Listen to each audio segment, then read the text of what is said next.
కార్తీ తమన్నా నటించిన చిత్రం పయ్యా action adventure film గా రూపొందిన ఈ చిత్రానికి లింగస్వామి దర్శకత్వం వహించారు. ఇదే చిత్రం తెలుగులో ఆవారా అనే పేరుతో విడుదలైన విషయం తెలిసిందే.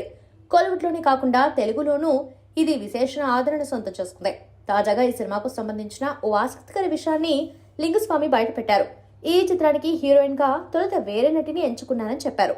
అనివార్య కారణాల వల్ల ఆ నటి స్థానంలో చివరకు తమన్నాను తీసుకున్నారని వెల్లడించారు. పయ్యాలో తమన్నా కార్తీ జోడీ ప్రేక్షకుడు ఎంతగానో ఆకర్షించింది.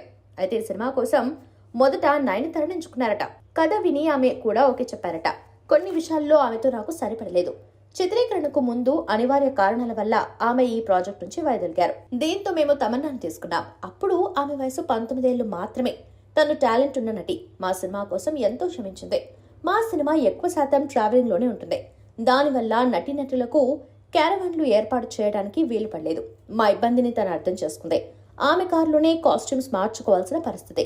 ఆమె కాస్ట్యూమ్స్ మార్చుకునేటప్పుడు కొంతమంది సిబ్బంది కారు చుట్టూ చీరలు అడ్డుగా పట్టుకుని ఉండేవాళ్ళు. వృత్తి పట్ల ఆమెకున్న నిబద్ధత చూసి ఆశ్చర్యపోయా. ఆమె తప్పకుండా స్టార్ అవుతుందని అప్పుడే ఊహించాను అని లింగస్వామి చెప్పారు.